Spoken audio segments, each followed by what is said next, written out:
You've just been handed command of a machine that can crush you like a soda can if you push one wrong button. Congratulations, you're a submarine captain. Everyone on this boat now answers to you, breathes because of you, and if you mess up, dies because of you. No pressure.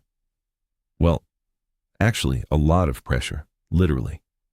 At crush depth, the ocean outside is squeezing your hull with enough force to fold steel like paper. But let's back up, because becoming captain wasn't the hard part. Staying sane while doing the job is where it really starts to suck. Your first problem shows up before you've even left port. You can't see where you're going. A submarine captain spends most of his career blind, relying on sonar pings and secondhand math to picture a three-dimensional battlefield he'll never actually lay eyes on. Imagine driving a car through fog, forever, except the fog is the entire ocean, and hitting something means everyone on board dies instantly. That's your daily commute now. Once you dive, the sun disappears, not for an hour, for months. Cold War-era patrols could keep a crew submerged for over 60 days straight. No sunlight, no fresh air, recycled water, recycled everything. You start losing track of what day it is. Your body clock doesn't know if it's Tuesday or the ocean depths, because down here, they feel exactly the same. Think of it like being trapped in a windowless office building for 2 months, except the building occasionally groans and creaks like it's about to implode, and you're the only one whose job it is to pretend that's totally fine. Speaking of things that could kill you without warning, crush depth. Every submarine has a depth limit, and past it, water pressure will collapse the hull like a beer can under a boot. As captain, you're the one deciding how close to that line you're willing to go, because sometimes going deeper is the only way to survive whatever's hunting you on the surface. It's a gamble where the house always wins if you guess wrong, and there's no reset button, and someone actually is hunting you a lot of the time. During World War II, being spotted by an enemy destroyer meant depth charges, barrels of explosives dropped overhead designed to detonate at the exact depth submarines like to hide at.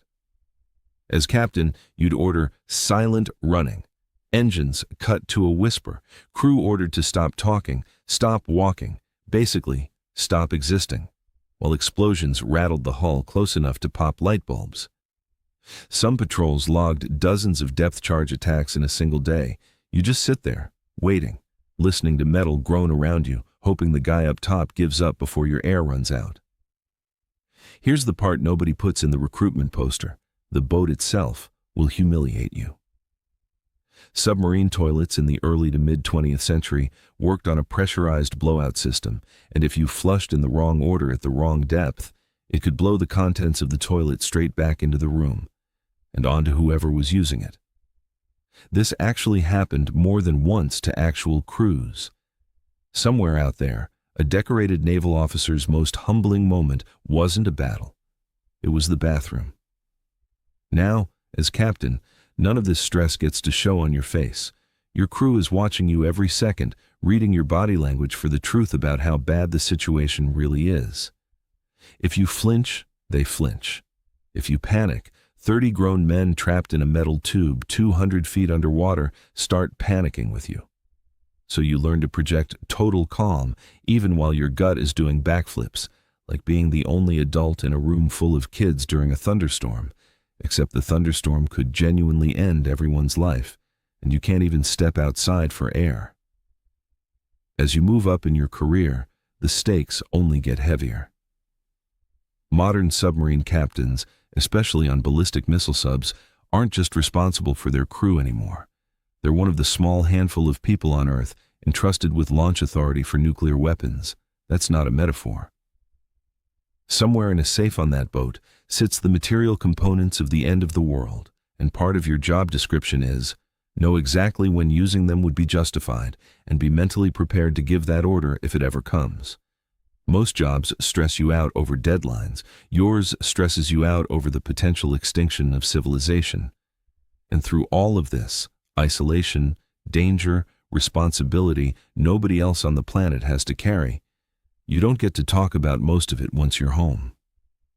Submarine operations were, for decades, some of the most classified missions in the military. You could come back from 60 days of depth charges and near misses and legally not be allowed to tell your own spouse what actually happened down there.